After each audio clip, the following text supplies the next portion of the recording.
right, welcome back for another episode of American Soccer Junkies. As always, we have Bruce Springsteen joining us to start the show, and then after that, you're stuck with me and my good friend Steve Fogarty over here. How's it going? Bet you Bruce enjoyed that Panama game last week. Oh, you know Bruce enjoyed it. You know Bruce enjoyed it.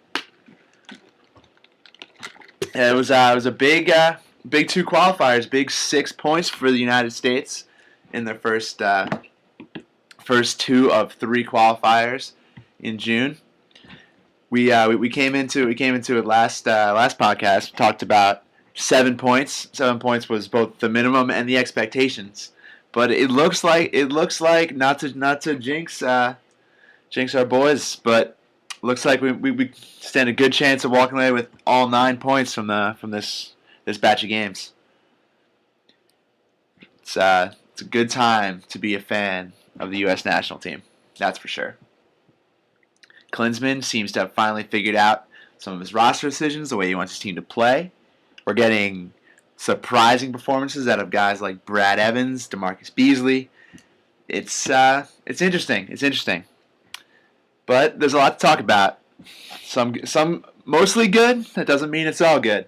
So let's start with that game in Kingston that looked, for all the signs pointed to, yet another U.S. disappointment, blowing the game down the line, and then out of nowhere pops Brad Evans, Team America.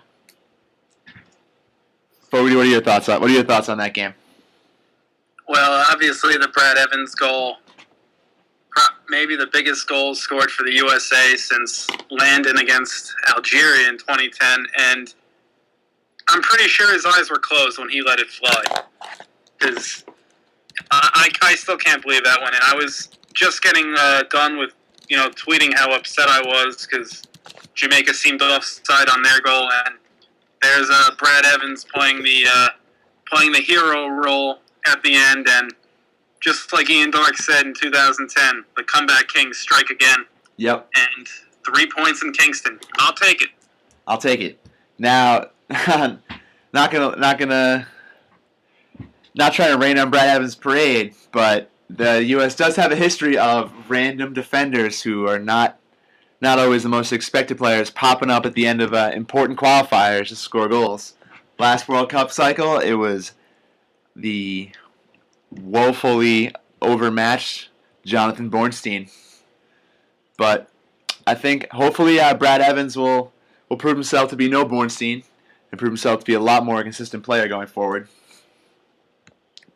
But at the very least, we've learned that he can deputize at right back just fine.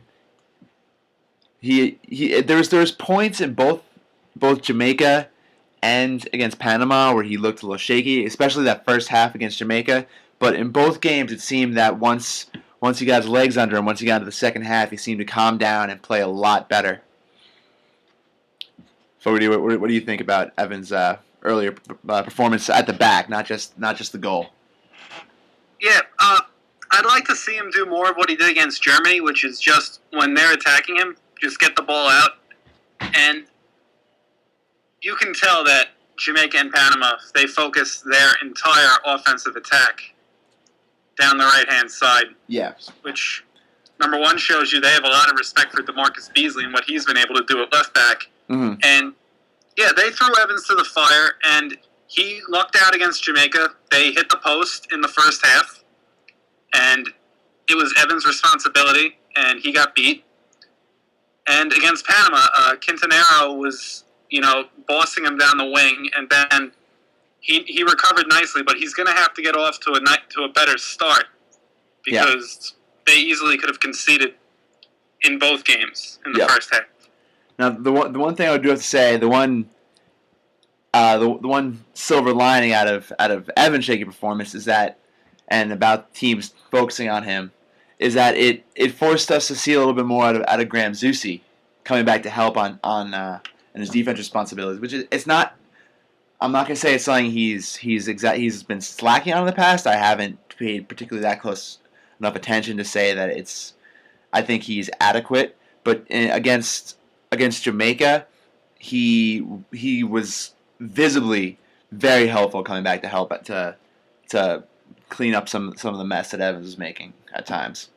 Yeah, and even in the Panama game when Eddie Johnson was in because Zusi had a suspension due to yellow card accumulation, Eddie Johnson, probably did the best he could, but Eddie Johnson is not a player who is known for his defensive work throughout his career. No. He's all offense all the time, and I really think Zusi was missed in that regard. And I think Panama would have been completely stifled in the first half if Zusi was there, just because he is a much better defender than Eddie Johnson. Yeah. He may not have the ability going forward that Johnson does, but you have to basically say, do you want to go for an offensive approach, or do you want to, give Evans a little bit of help, considering he's a novice over there at right back? Yep. Now, with Zusi, as you said, he may not be quite the force going forward. Johnson, much more direct, much more technical with his finishing, as you saw in the goal against Panama.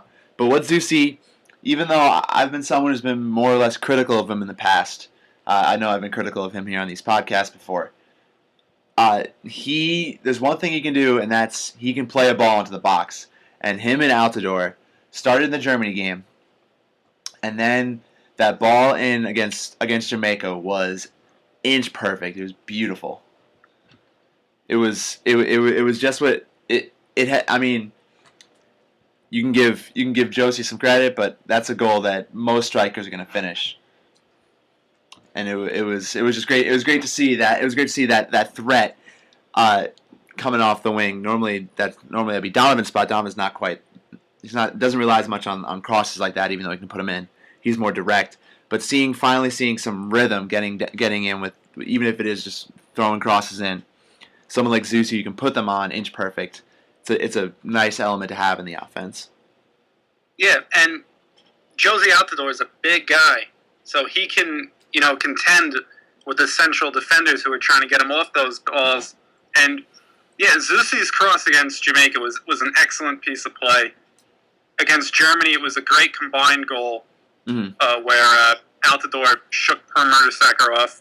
But yeah, the Jamaica goal was a much-needed goal because after the U.S. had a hot start, it became just a sloppy, grinded-out midfield game. Nobody was really getting forward too much. And for the U.S. to have a weapon like that, other than, rely on Clint Dempsey to score all the time, it's huge going forward. Mm-hmm.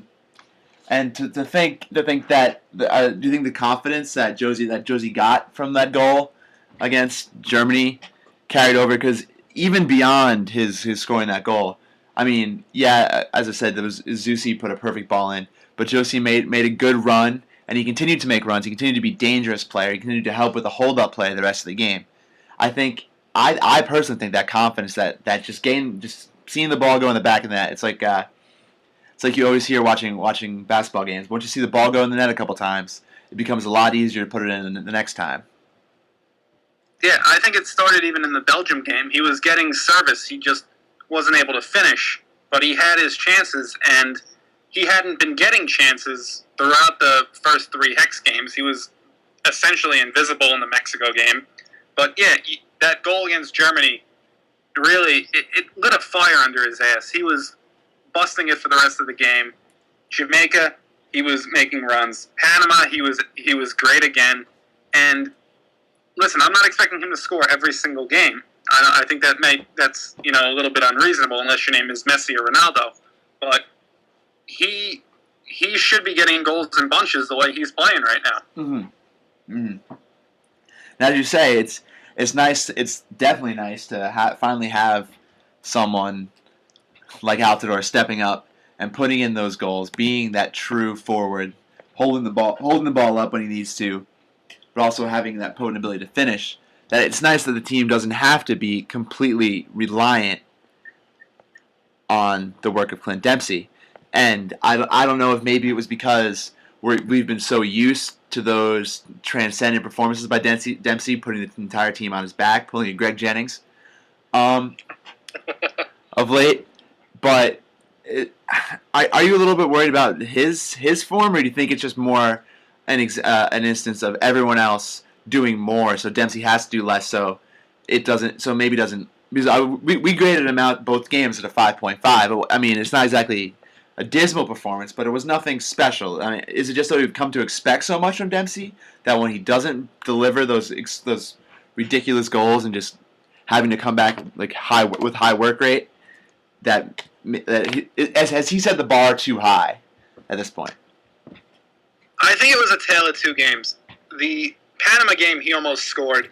Yep. He was, if he didn't hit the crossbar, if that becomes a goal, that rating jumps up to probably a 7.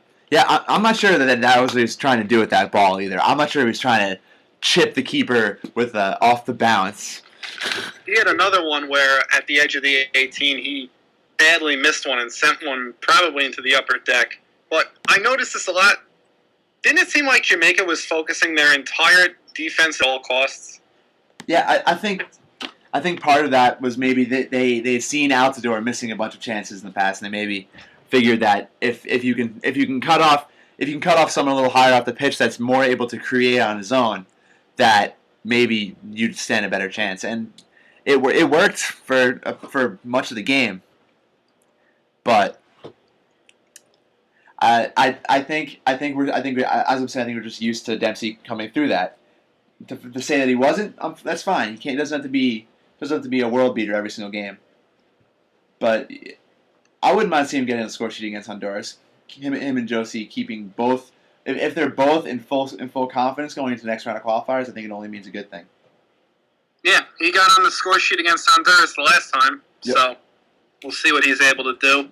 But yeah, he had his opportunities against Panama. He just didn't convert them, and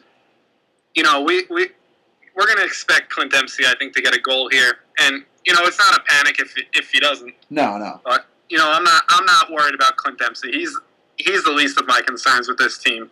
He's going to give you a great effort every night.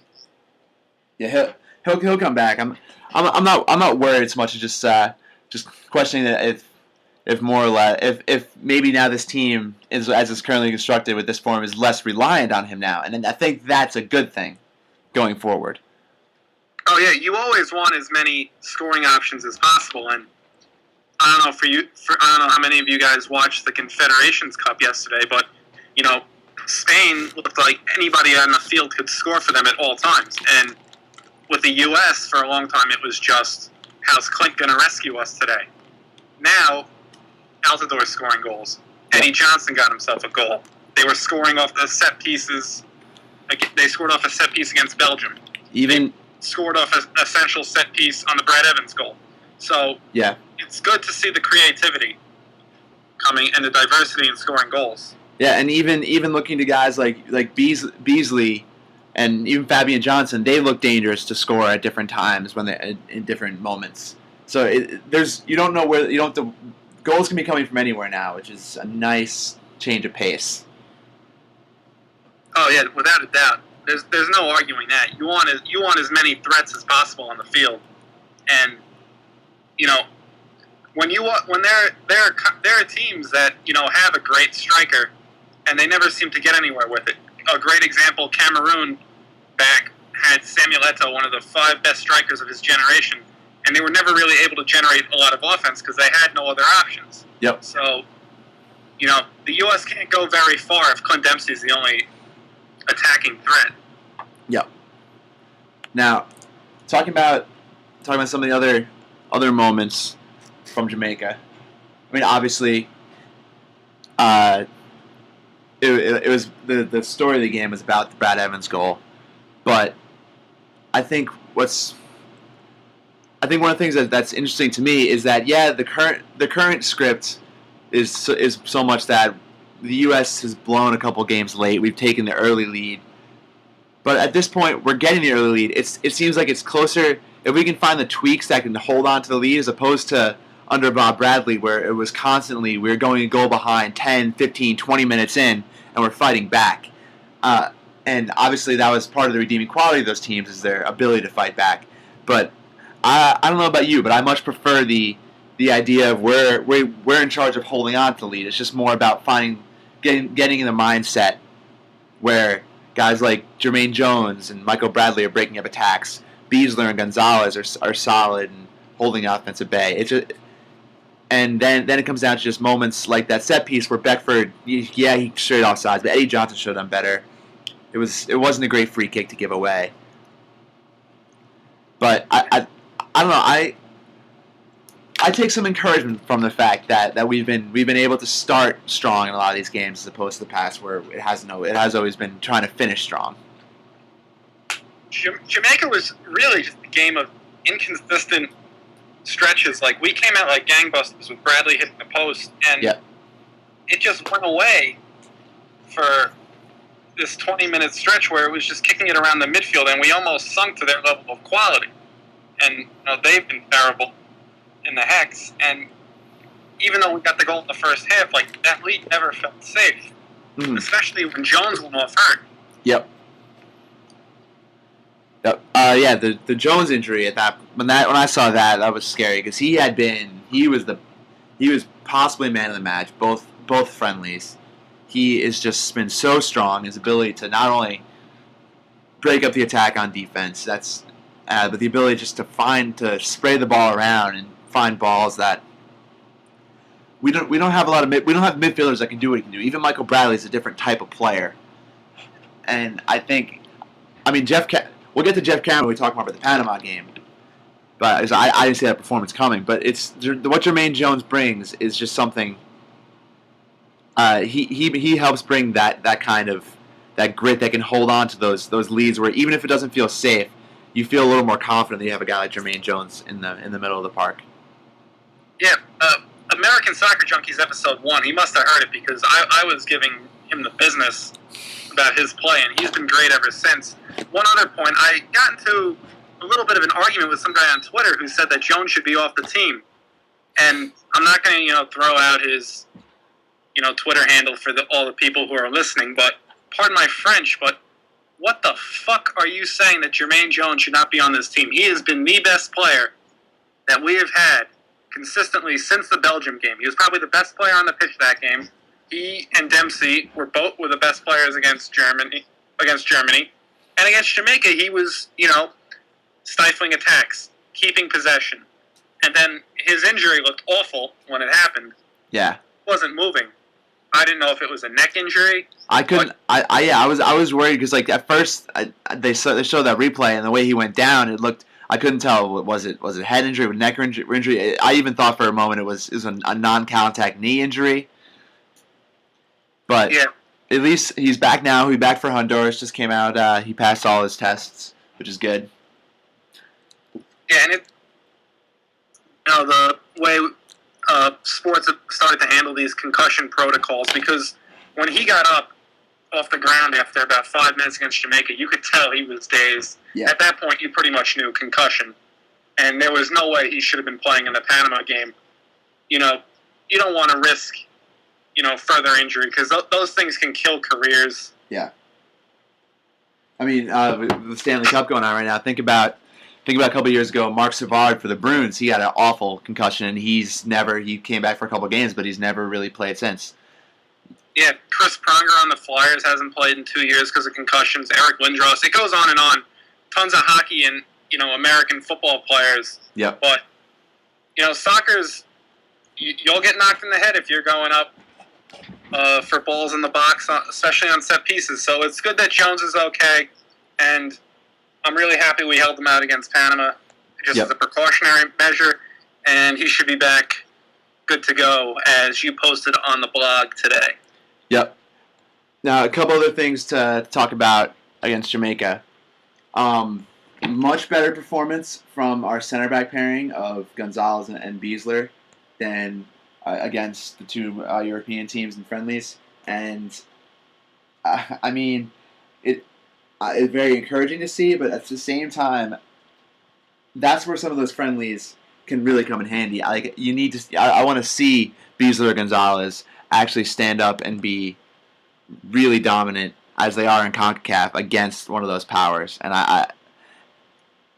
held a shutout against Panama, and that one goal was hardly their fault against Jamaica. But I'm gaining confidence in that pairing as they get to know each other more. They'll become better. And I still want to see just a little bit more from them. Like I want to see more of the Mexico game, less of the friendlies. Yeah, and they'll get another stiff test in the summer. We're making, I believe, a trip to Sarajevo to take on Bosnia and Herzegovina, and that's Edin Dzeko, another damn good striker. So they'll be getting their tests. But yeah, much better against Jamaica. Jamaica, killed us with their speed the first time we went to the office in the last qualifying round, and they held their own in this game. I can't complain about their performance. No. They were never really under the gun with pressure. It was more Evans who was basically taking the brunt of the abuse from the Jamaican players. Yeah. Yeah, they're starting. I think the one thing these games is they get, as I said, they're getting to know each other a little bit better, and they can afford a little room for error against these CONCACAF sides. I mean, they can't make glaring mistakes, but like a little slip up here, they have the ability to recover. And you see Gonzalez, the one that's gonna dominate teams in the air. Beasler's more of he's always gonna be in the right position. He's gonna be a better distributor out of the back. They both had a couple. They both had one glaring error. Beasler had a awful touch that almost sprung Jamaica, but luckily I can't remember exactly what moment that was. I'm pretty sure it was the one that ended up coming out the post. Gonzalez, he's very close. He's very close to becoming a dominant center back, and I'm hoping that by the time the World Cup rolls around next year, assuming we make it, that he can be at an entirely new level that'll make this team so much better. Yeah, I agree. Beasler also had one of those plays against Germany where he had an awful touch. Eddie Johnson bailed him out. His issue, I think, and this is when we bring the ball up and attack gets stifled and we send it back to the line just to reorganize the troops, Beasler has this propensity for playing these long balls that is what we used to kill Jermaine Jones for. There's no reason. Matt, stop playing those balls. Just maintain possession. Mm-hmm. It really bothered me against Jamaica. He didn't do it as much against Panama, but it seemed like he did it 5 times in the first half alone against Jamaica, where Jamaica's a team we could have tired out, and we essentially just gave them possession several times because of Matt Beasler making long passes, and that's just something he needs to clean up as he goes forward. Mm-hmm. Yep. Let's see. Talked about everyone except for Michael Bradley. We know what he does. He did what he does. Nothing really much else to say. That volley that he had denied by the post, unfortunate, but can't expect him to score every game, or even when he scores, it's more of a bonus. Let's see. Fabian Johnson missed the flight to Kingston the way he played. Yeah, it was just it was listless. He seemed lost. Considering he's the guy who's supposed to be, he was a left back who's been playing more on the wing.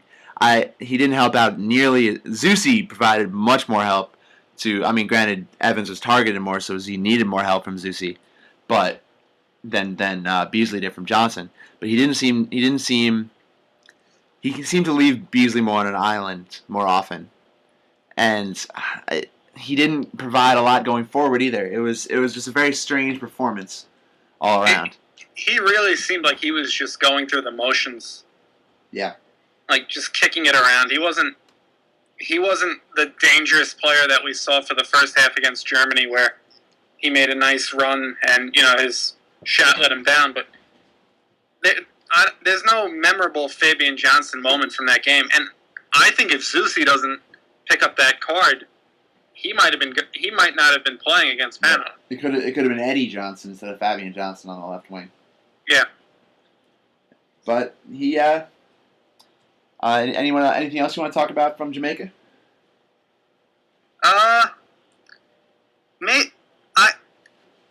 Against on the goal that we gave up. Yep. I was very surprised to see Tim Howard not come out and just attack that ball. Yeah, it was.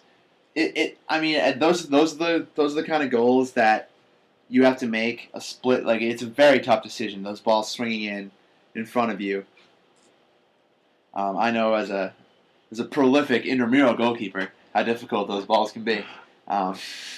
But those are the decisions that, while tough, Tim Howard usually gets right. And I don't think he made the right decision there. I agree. Yeah, I think, and I'd say that he has a reputation for being fairly aggressive. Yeah, definitely.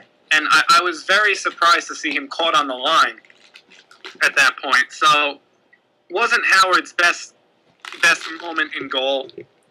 Jeff Cameron got a 35 minutes of run after the Jones injury and performed well enough to earn himself the start against Panama. Yep. So he was fine. Yeah. One other thought I would want to add on Howard. There was an article in Sports Illustrated, I believe by Andy Glockner, who's normally he's normally a college basketball writer, but he's been doing a lot of soccer stuff with them lately. And he was saying how with Tim Howard lately, it's not so much that he's been playing bad. He's been giving up a lot more of those goals that you can say about it. Yeah, it's not his fault, but he should have been better, and that's along the same lines as the Beckford goal. Yeah, I think if you look at the goals he's conceded recently, the Belgium goal that he was in for was not his fault. He made a great play, and his defense tandem of Cameron and Gonzalez let him down. Against Germany, we talked about the Sidney Sam shot that he parried that unfortunately went right to Julian Draxler, who buried it. He could have been better there. I think he did fairly well for the angle and the screens that were being set. Yep. The other Germany goal, their second, I forgot who got it. But I think he was caught out of position and could have made a save on that. That was a 18 to 20 yard strike. But yeah, he gets awful lot of criticism just because we like him, but there have been moments where I think he's needed to be better. And I was really happy he made that save at the end of Panama. Yeah, definitely. Preserved the shutout because he hadn't had a shutout in a really long time for this team. No. But yeah, I'm looking at. Let's see, Jeff Cameron came off the bench. As you said, he. One thing that I didn't realize. I mean, I didn't learn until after the game, or I didn't remember until after the game. I'd heard it before. Was that Cameron had actually He actually was primarily a defensive midfielder for much of his time in Houston, and then he moved back to the back line, and he's been playing there with Stoke City all across it. Played there last year in Houston, but he does have that ability, which is something I think this might be a good segue into that Panama game, where he does have that ability to play in the defensive midfield and to be a very solid player for the U.S. there. Yeah, he was great. He was Jermaine Jones without the throw. The way he was playing. Yeah. I guess we should just start with the pass that led to the Eddie Johnson goal. Yes. When was the last time we've seen an American goal off a long pass like that, just a direct link? One I can closest thing I can think of to that. I guess that was even entirely different. Was Charlie Davies against Mexico, but that was more of a darting run. It wasn't that the way Cameron put that up was just so pretty. And then that was an incredible play, and the technique by Johnson too was just great. Yeah, and Cameron's performance was really good. The passing was good. The motion with Bradley in the center, the park was good. Other than the yellow card, which I don't even remember too much about because, like we've said, these games kind of blend into one after you've been watching them all. Yeah, he was really good, giving defensive help. Really, really good box-to-box game from Cameron. Yeah, Cameron. Seeing that Cameron can play that role in defensive midfield and play it to the level of being one of the best 2 or 3 players on the pitch that day, I think, by our count, only Michael Bradley, who had an absolutely dominant game in Seattle was rated higher by us. You look at that and you think, for the first time in a long time, like even in the last cycle, we always said that it was always said that central midfield was the one position that the U.S. had depth.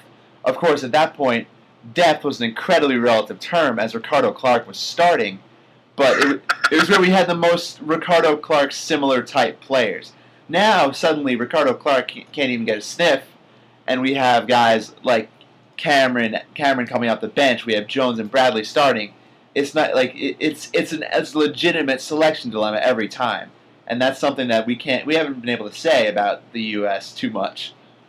No, and it's not. It's basically a fact that majority of the game is going to be played in the center of the pitch, and those are the two guys that you need to be going 90 minutes every game. U.S. has 3 guys who can do that, and if Stuart Holden can complete his recovery, the U.S. has 4 guys who can do it. And that's scary. There are very few clubs that can say they have 4 legitimate starting options in the center of the park. Yeah. Where we didn't miss a beat with Jermaine Jones out. No, and that's as you were saying before, Jermaine Jones, probably the best player recently. It was kind of scary thinking, what are we going to do without him? But hey, Jeff Cameron stepped in, played what, in my opinion, might have been the best game of his U.S. national team career. Oh yeah, I don't think it's close. Yeah. I think he was not good against Belgium. Scored the goal, which made up for his defensive deficiencies in that game. But he was really, really good against Panama, and he seemed really, really confident. And I don't know if playing with Michael Bradley does that to you, but it was a joy to watch him play. Yeah. Against Panama and Seattle, it was an incredible performance. There's really nothing bad you can say about it. No, I think the only reason he wasn't rated higher is because of how great we could say the performance Michael Bradley was. And he was clearly the best player on the pitch at the entire game, 90 minutes. Yeah. To think back a few years, probably 2004, when he was just breaking through, and everyone was saying, "Oh, it's just because his dad's the coach." I don't think you have too many of those people saying that was the reason he was coming through then anymore. He's been a rock for this team, and he gives a damn. He's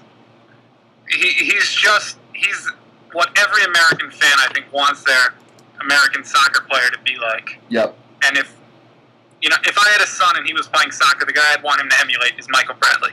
Yeah, most definitely. It's just amazing.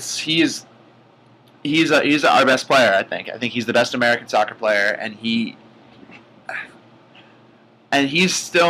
what, 26 now? Yep, I believe so. 25 or 26. He could still be getting considered. He could conceivably be getting better in the next couple of years, which is just amazing to think.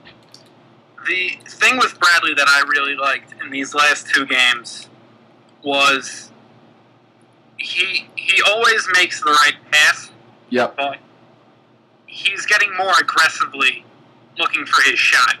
And anybody who watched the friendly against Scotland saw that Michael Bradley can hit it from distance. Yeah, I mean, Michael Bradley, he had that one season in the Eredivisie where he scored, I think, like 16 or 17 goals, something like that. Yeah, he's not asked to do that, obviously, for Roma. No. But he has that ability, and for him to maybe gain confidence on his shot, that's another addition that teams now have to worry about, and goalkeepers have to be on their toes because this guy can hit it from 25 yards out and in, and his ability to make the right play at all times is incredible. You never really worry when Michael Bradley has the ball. You think that something good is going to happen. As he made his searing run through on the first out-the-door goal where he flipped it to Fabian Johnson, who crossed it. Oh, yeah. That was a great... It was a great piece of it was a great team goal. Yeah. And Michael Bradley orchestrated it. Yeah, and as we were saying, like those performances by Cameron and by Bradley, they really were the heartbeat, the engine of the team against Panama. But as a whole, I think that performance. I mean, yeah, I mean, someone somewhere could argue that maybe we should have, for it to be called the best performance that we've seen under Klinsmann, maybe we should have been scoring 4 or 5 goals against a team like Panama. But regardless, on all levels, I personally think that was the best performance we've seen from the U.S. under Klinsmann. Yeah, especially because it was an important game. It wasn't just a friendly. No. Where the result is great, but you don't get any bonus points for winning friendlies. Maybe you move up in the FIFA World Rankings. Those things are garbage anyways. Yep. But Mali is only like 2 spots behind Brazil right now. Yeah, Brazil's the 22nd best team in the world. Give me a break. But it easily could have been 5-0. Bradley had a shot at goal where Dempsey was unfortunately in the way. Nothing he could have done about that. That looked like it was going in because Panama's keeper guessed wrong. Dempsey hit the crossbar. Beasley hit the post. So, yeah, it could have been 5-0. But a 2-0 win dominated the game. Panama didn't have any real great chances until the very end. So, it was refreshing to see us play a complete game. Yeah. And I think even for many fans, what's even more encouraging is that game was finally the style that it looks like Klinsmann wants to play. It was attacking. It was pretty soccer. Yeah, 2 really nice goals. The Beasley goal was set up nice. The Beasley shot off the post, was set up nicely. The Bradley shot that Dempsey unfortunately hit was set up nicely. Josie Altidore even got into the action, having a go from about 23 yards about. That was one that Dempsey deflected off the crossbar on the rebound. Yep. That's a problem though for Dempsey. He does not do well rebounding misses. I've noticed. Happened against Algeria in the World Cup. Happened again yesterday, and I think those are 2 that you have to finish. Yeah. I mean, if that's our biggest problem with Dempsey, I'd say we got a pretty good one in there, though. Yeah, but he's so good that we have to nitpick just a little bit with him. That's true. No, I mean, and you look at some of the other performances from that Panama game. Fabian Johnson, like compared to his game against Jamaica, it was night and day. He was so much better against Panama. Yeah, it was the Fabian Johnson that we've wanted to see. This player who can get, whether you put him at left mid or left back, who can get forward and make runs, make good decisions.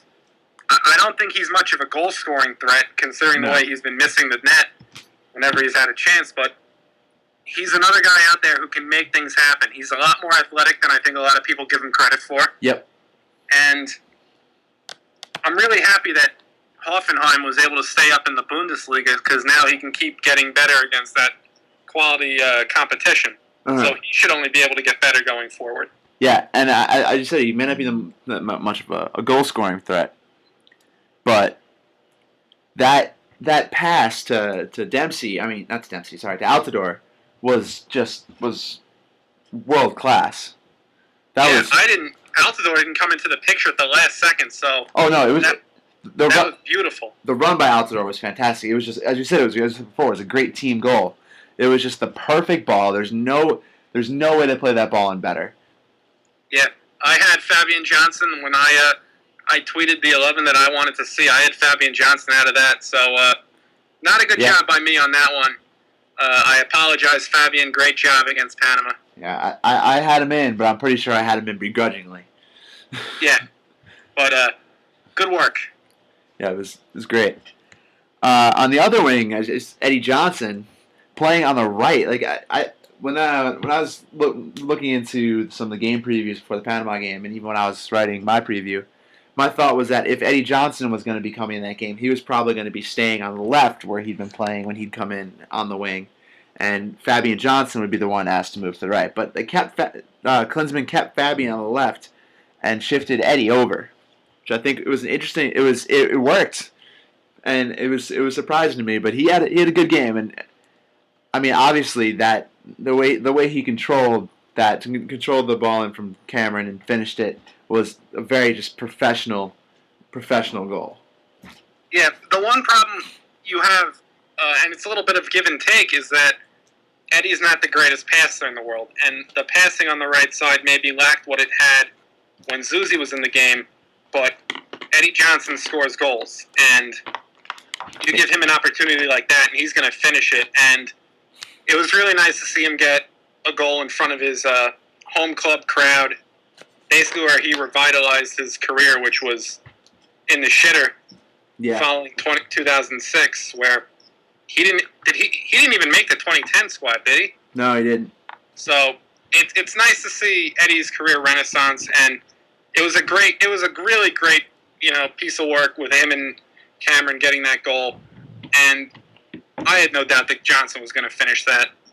I mean, man's been scoring goals for a decade now. Yeah, it's amazing to think how many goals he has in qualifying. I mean, granted, I believe 4 of those came against Barbados in one game, but that would have been a fun game to break down. Oh yeah, that would have been great. Next cycle. But yeah, I mean, Eddie Johnson's done ever since he came on with that 2-goal game in the last round of qualifying. It's been a revelation. Yeah, I still like him better coming off the bench though. I do too. I think he provides he can go up top if we need him up top. He can play on either wing now. We learned he just provides a versatility and a spark and just a goal scoring presence that it's nice to have. Yeah, I think he's really good at taking advantage of tired legs. Yep. Now look at talked about all our attacking threats that game, except for Josie, who was now his third straight goal. If he scores against Honduras, he has never scored in 4 consecutive games for either club or country. So that talk about confidence boost. If he can do that, he'll just be. If he does that, he won't be looking forward to the offseason. He'll be ruining it. But now you talk about the offensive threat we had scoring those 2 goals. The defense. I mean, granted, it all started with the ability to break up attacks of Bradley and Cameron, but all across the back 4, it was solid performances. Evans again, the weak link, but even he wasn't horrendous. Yeah, I think it was really a lot easier having to deal with just Luis Tejada instead of having to deal with Luis Tejada and Blas Perez, who they have 64 international goals between them. Perez missed the match. I think he had like some gastrointestinal infection. So just dealing with Tejada, who's still a very good striker in his own right, made the job a lot easier for Gonzalez and Beasler, who were both up to the task for the majority of the game. Gonzalez had a little slip-up late where Howard bailed him out at the end. But, yeah, very good defensive performance. Beasley was good up until his stupid yellow card, which we'll get into more when we discuss the Honduras match. Yeah, Beasley, that was so frustrating to watch, to see him pick up that card so late in the game. You saw it coming, too. Yeah. He just seemed like he was going to do something reckless, and there he went. Yeah, both hit yellow cards. The one against Mexico in the 4th minute, this one, both completely unnecessary. Yep. Now, before we delve into the implications of that yellow card, any other thoughts from Panama? One thing I want to add is that Seattle crowd was fantastic. I mean, yeah, they were really good. We always knew that Seattle was going to be a good venue, even though they hadn't hosted a qualifier in many, many years. But I think now, the U.S. is a team without a home stadium, as is often brought up. But the closest thing is Mexico is always going to be sent to Columbus because was it today? Today's 17th, I believe. Yeah, Dos a Cero. Dos a Cero. 10. Was it 12th anniversary of that game? Wow. But see, Columbus has been huge, obviously, for those games. Kansas City has been huge in the past. Games at RFK in DC have had great crowds, and now Seattle. I think you have 4 legitimate cases for really, really great stadiums to play in for big U.S. qualifiers. Yep. And even more important than the crowd, and the crowd was very important, was the turf held up fine. Yeah, I mean it wasn't pretty. No, it wasn't great. It didn't affect the game. Yeah, both teams had to deal with it. So. Other random news and notes. One thing I was really surprised with, and Klinsmann did a great job picking the 11. I think he went to subs a little bit too late. Yeah, I would have liked to see, and that's a game where I would have liked to see a little bit more Joe Corona. Obviously, I kind of wanted him to start, but I think you have a team clicking like that. You have a role, a spot that was. I mean, yeah, I'm fine with giving it to Eddie Johnson. That's fine to put him in that position. But that's a spot that you want to see if Corona can make it his own, because he's young. If he can put a stamp on something, that means a lot going forward. Yeah, agreed. Terrence Boyd maybe could have gotten a 20-minute trial. I think everybody knew the game was over after he scored the second goal. Yeah. For Klinsmann to wait until 87 minutes in his subs was maybe too late. Yeah, and then who else? Brad Davis came on, basically changing out both wings that late in the game. It seemed more subs for subs' sake.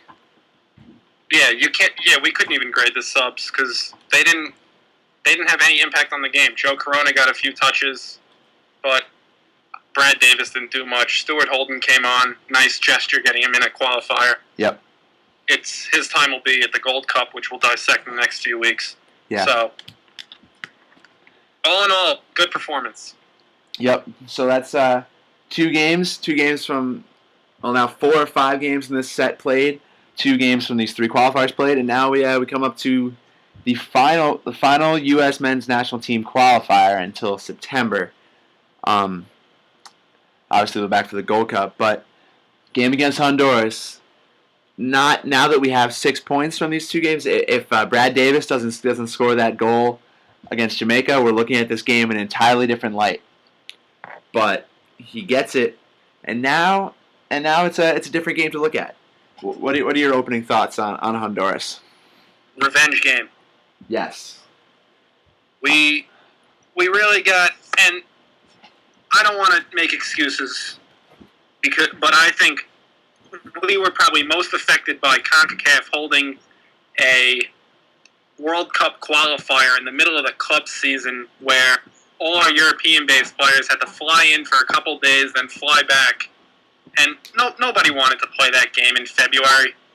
And we lost 2-1. It was flat. It was just a boring game. Nothing really happened. Honduras got their 2 goals, but yeah, I want to beat the crap out of these guys now because, I mean, you want to win every game, but you always want to, get revenge against the team that beat you. We did it against Jamaica. I think we got to do it again. Yeah, definitely. And you look at this team, and we'll start with the U.S. The U.S. changes they're going to make. Jermaine Jones is back, which likely means that Jeff Cameron is headed to the bench, even though he had that great performance. And more importantly, as we said, Beasley in yellow card problems, getting a suspension. That means Edgar Castillo likely is going to have to play the whole game. Is going to have to come in and start at left back, which needless to say, I'm a little scared about. I would much rather put Fabian Johnson at left back and take your chances with Corona as your left wing. Maybe move Dempsey to the left wing. We were talking off before we started recording about Dempsey playing on the left for Tottenham. I know he did it for Fulham for years, but I don't have any confidence in Edgar Castillo right now. No, he hasn't done a lot to inspire. I mean, he against Germany, was it Germany? Yeah, he looked awful when he came out. Sidney Sam was running circles around him, and I think a lot of that had to do with he was coming off a Copa Libertadores game with Tijuana, and he was maybe a little bit gassed. But I think this game against Honduras, this may be his real true audition with the U.S. team. If he plays poorly, I could see him kind of being left out in the cold for a little bit. Yeah, I agree. And Klinsmann could get creative with what he wants to do with this roster. I wouldn't. I could see him putting Cameron in for Evans, Yeah, just to keep Cameron on the field. yeah, because I mean, Brad Evans, he performed admirably, but there are better. Like he's not the best option. No, he's not. I think he was great against Germany, where he was playing with house money, but I think his lack of athleticism is ultimately going to do him in. Yeah, I mean, teams keep targeting him. Eventually, it's going to seriously cost the U.S. Yeah.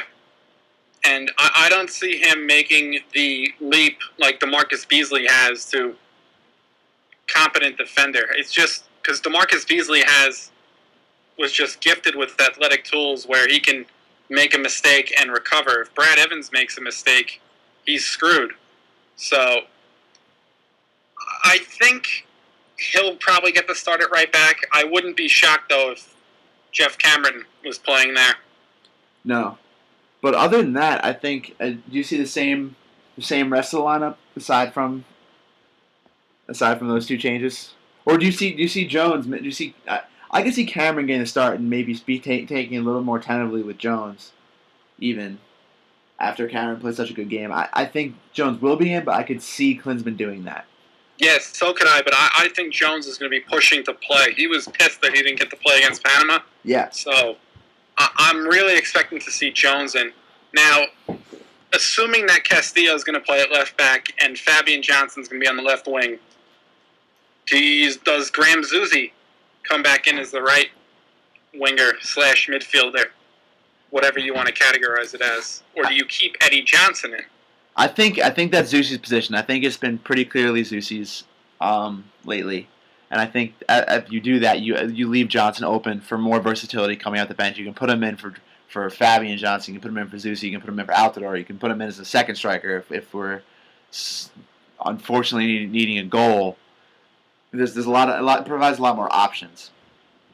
Yeah, I think that Zusi's his chemistry with Josie Altidore has been huge, and I think that's really probably preserved his spot until Landon Donovan takes it back after the Gold Cup. Yeah, I agree. But other than that, I see a lot of the same U.S. team coming out, and hopefully they can continue the form that they displayed against Panama, the team form. Yeah, and the Honduras team has some good players, highlighted by Emilio Izaguirre, Celtic defender. Really, really nice player. Yep. Probably out of all the defenders that we've gone up against in the qualifiers, he'll be the best one. Yeah. Wilson Palacios from Stoke in the midfield, teaming with probably Oscar Garcia from the Dynamo. Solid midfield. It's not the best team, but it's not a team to look at lightly. They already beat us once 2-1, and they think they can do it again. Yeah, you have to hope that game still stings a lot more than that game is first on their mind, not that they can just walk over them because they played so well against Panama. Because I think what's worrisome is they do have talent, but right now they are very hobbled too. You have Maynard Figueroa, good defender. I believe he just signed for Hull. He was with Wigan more recently. He's going to miss the match. Celtic defender Emilio Izaguirre is hobbled. He's him, Osman Chavez, Oscar Boniak Garcia still struggling to get fit, and then you'll probably see at least two to maybe all three of those guys going. But then you also have two other players who were suspended on yellow card trouble in Bernardez and Garrido. And Jerry Bankston, who scored that goal against the U.S., the eventual winner in the last round of qualifying, New England Revolution forward, he has just gone AWOL and left the team because he was pissed. So this team it's bare bones. They can't call in someone like we call. They have Carlo Costley who can score goals, but they're going to be missing Bankston, and Costley's a solid striker. He's not a world beater, but I think Beasler and Gonzalez should be able to handle him no problem, and they will have problems scoring goals. Yep. So it's up to us. It's on the U.S. It's on the U.S. to win. They have to take the match to Honduras. Excuse me. Let's take it to them. Yep. One other thought to think about for the U.S. Minor note is that we Klinsmann called back in Kyle Beckerman, who hadn't been in for the Jamaica game.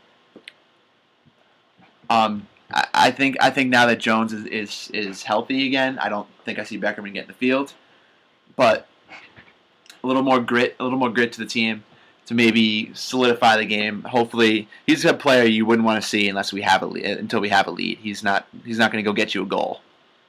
Yeah, he was the cause of the first ever curse on this show. But it's been a few more since then. Yeah, he's solid in that you can bring him in and he'll help out defensively. You just put him in. You just put him in and tell him, all right, go defend. And people have been saying, why are they bringing in Kyle Beckerman as opposed to maybe a younger player? I think Klinsmann wants somebody who's the guys they're used to playing with. Yep. I think that's really the thing that Beckerman has going for him that some of these younger players don't have. And I'm pretty confident he's not going to get on the field. No, he was brought in as a break in case of emergency option. Yeah, he gets to train with the national team, and he'll have chances to come back into this side because Klinsmann loves him. Yep. So he's I don't think we'll be seeing him tomorrow. Yep. I just have to hope that the U.S. comes out strong and doesn't come out flat. They don't, as we said, they don't take it for granted because the Honduras does have players that could get a goal, could steal a goal, and could very quickly ruin this very nice party we've been throwing for the U.S. team last week or so. I think it's also going to be interesting, the venue, playing a game in Sandy, Utah, outside Salt Lake. Honduras at home was for the 2010 qualifier. I'm pretty sure that game was in Chicago, and I'm pretty sure Honduras got 30,000 people into Soldier Field. Yeah, I think it was this is a concerted decision to play the game in Salt Lake City. You don't see a lot of Hondurans making that trip. Yeah, I want to see how the crowd reacts, though, because the last 2 home games, the DC crowd was awesome, and the Seattle crowd really looked like they were pumping up the guys on the field. So they're playing this game in a smaller venue than RFK or whatever the hell they're calling Quest Field now in Seattle.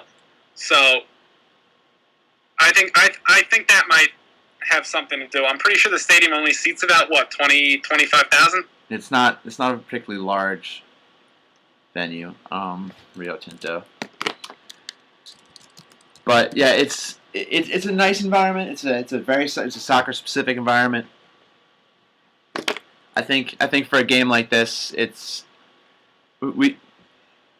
don't know. As much as I'd like to see it in one of those bigger venues, I think it fits the situation just fine. Yeah, I agree. And you can't be sending, and they want to get more cities in the rotation because they obviously want to expand the brand as much as possible. Yep. So, no real issues there, but I think it'll be interesting to see how the crowd reacts. One other thing, if the U.S. wins this game, Honduras is stuck on 7 points, and the U.S. has 13. And Panama and Costa Rica are going at it. And I think they might be able to play each other to a draw. So if the U.S. is on 13 points, they're sitting in the driver's seat and they probably only need another 3 to secure qualification. And we have a game in hand on Mexico too. Can't forget that. Yeah, and Mexico has absolutely imploded. They can't score at home. No, they can't. I'm sure we'll have a lot more to break down. Once we can look at the hex after this game, we can seriously digest it and say, what are we looking at going into the summer coming out next year? It could be all coming up roses for the U.S., which I'm not complaining about. Yeah, imagine being able to go into the Mexico game on September 10th and possibly putting a serious damper on their World Cup qualifying hopes. But first, they have a job to do tomorrow night. Yeah, first let's worry about our own qualifying hopes, then we can worry about destroying Mexico's hopes and dreams. Yeah, and I hope they don't. And I hope we don't get overconfident, because the Panama game was we've scored 2 goals now in the last 2 games. We have not been scoring that much in these games. I'd like to see a really big number on the board. I wouldn't mind it. Something for the confidence. Yeah, I think when you have this depleted squad, I mean, yeah, as I said, they still have talent. I think putting up 3 goals and holding them to another shutout. I think if we could hold them to another shutout, which would mean only 1 goal in this 3-game stretch, and over the last 5 qualifiers allowing just 1 goal, 4 clean sheets. I think that would be huge confidence going forward for this team. Yeah, you really want to see them just take it to them. We did it against Jamaica, unfortunately hit the post. We did it against Panama, unfortunately Fabian Johnson, sailed one over the bar.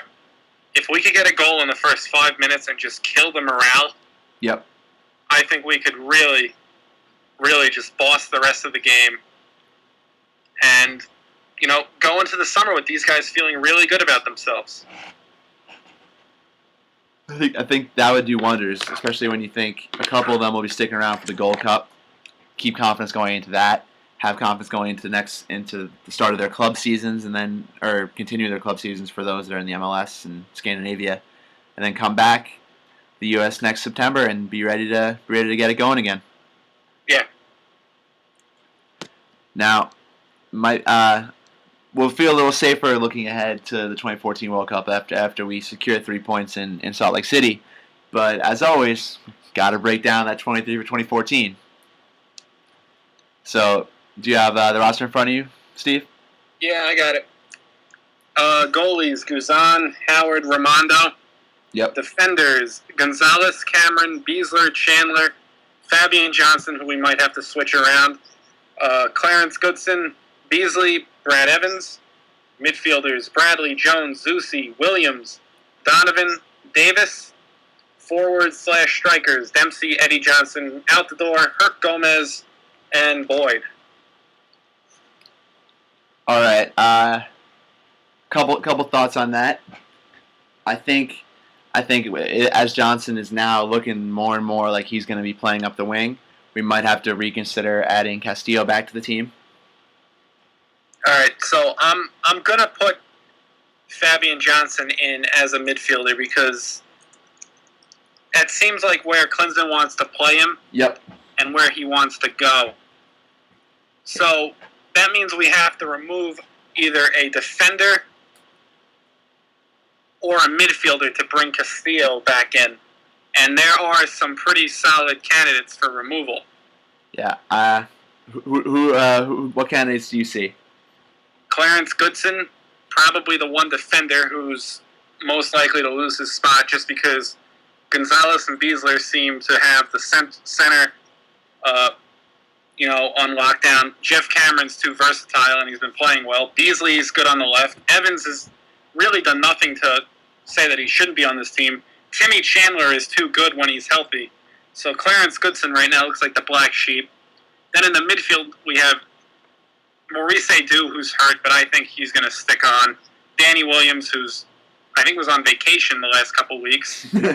And Brad Davis, who continues to have his mythical left foot do absolutely nothing for us. Yeah, I think it might be Brad Davis on the way out because I think if you're counting Castillo, if you're counting Johnson up there as a left midfielder, And you think Herculez Gomez listed as a forward, but he's been playing on the left sometimes too. I think you might have too much overload there with Davis. I also think he's just not good enough. Yeah, I mean, there's that too, but I think he really had his shot against Belgium, and he was too slow. Wasn't really doing much other than passing it back. It's really he can play in CONCACAF games. Yeah, but don't really want to see him on the world stage in Brazil. No, and Danny Williams has experience playing in the Bundesliga, and has shown flashes. And the big thing with Danny Williams is that nobody's really come in and taken his spot. No, I mean, and that's what somebody in the Gold Cup could come in. If Josh Gatt comes in and tears it up. Yeah, I mean, we're talking as we talked about, like those positions, that holding midfield positions, we're so deep because we still have Adu, we have think Beckerman, think Danny Williams plays in that number 6 role. There's just so much more talent than there has been in the past for those positions. Yeah, and I think Adu is safe just because of the pedigree he has and his ability to step back into that back line if we need help.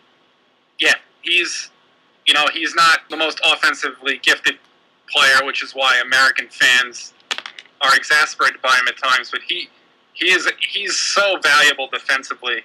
Where if we're holding a lead, you want Maurice Adu in there making plays. Yep. Another interesting person is Herculez Gomez, who's been hurt. Yeah, I was thinking about that too, because it looks like his position may have been filled, his starting position at least. Yeah, the problem with taking Gomez off is who do you replace him with?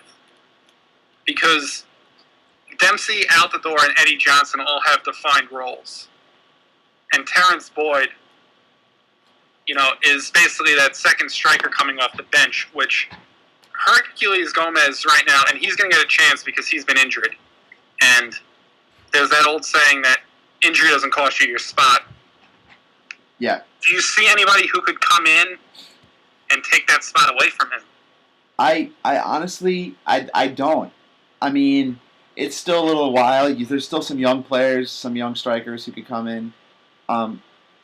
Even if someone if Graham Zusi and guys like that manage to hold on to their spots completely through, even I can see Landon Donovan taking his roster spot, if not his exact role. Yeah, we could we have Donovan on the roster. We could always take Gomez off and put somebody else in. Yeah. And move Donovan into the forward wingers category. But nobody's really, I think, done enough. No, I mean, to warrant that. Joe Corona, if he ever gets an opportunity, which we really want to see, but he hasn't gotten that chance yet. Yeah, I think for right now, Herculez has to stay. Yeah, me too. I like Herculez too. I want him and his. He was really good for us in 2010. He was one of the best players we had going through the third round of qualifying. But yeah, he's been hurt. He just made another transfer. Yep. Not coming back to the MLS, actually. Staying in Mexico with Tijuana. Yeah, so now that's 3 Americans playing for Tijuana together. Should be interesting. Yeah, about as interesting as Mexican soccer can get, since whenever it's on TV, I can't understand what they're saying. Yeah, well, it looks like that's our squad right now for Brazil. All right, I'll run it down. Hopefully we can make it through without an audio problem. Goalies, Howard, Guzan, Raimondo. Defenders, Gonzalez, Cameron, Beasler, Chandler, Castillo, Goodson, Beasley, and Evans. Midfielders, Bradley, Jones, Zusi, Adu, Williams, Donovan, and Fabian Johnson. And the forwards, unchanged since we started this exercise, Dempsey, Altidore, Eddie Johnson, Gomez, and Boyd.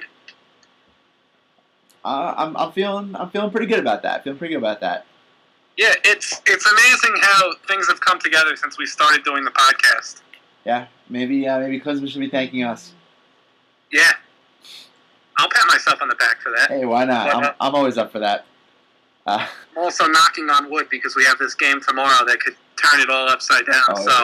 Yeah, and we'll be back here on Thursday breaking down Honduras. Thursday night, maybe post on Friday if we can't get it up right away. But thanks to the amazing technology that is converting to a YouTube video. It takes me hours. But yeah, we should be back up on Thursday or Friday with our review of the Honduras game and a preview of the U20 World Cup coming up next week. And you Joya fans get excited. That's me right here. It's my boy. Right now, in addition to my real life love for him, he's killing it in my FIFA 13 season as a member of the Wickham Wanderers. So there's that going for him. And I'm not going to justify that with a response. And going against me and any hope of ever having friends again. But I digress. And yep, we'll be back here in just a couple days. Hope you enjoyed us, and hope you enjoy the game tomorrow night in Sandy, Utah. Yep, we'll have our grades for that game probably up on Wednesday. So check out the blog Confessions of an American Soccer Junkie on WordPress. You can check me out on Twitter at SAF5109. Thank God that's not going to get cut off this time. Yep. You can check me out at Popko, Popko, DKG. Or check the blog Twitter out. We're hanging strong. The blog Twitter's hanging strong at a whopping 12 followers. So hey, we're getting views on the blog, though, has been getting its views, which is good. Yep. Thank you for checking out the blog. So check us out on Twitter too at US_Soccer Junkie. Thanks for joining us once again, and catch you next time. Thanks, guys.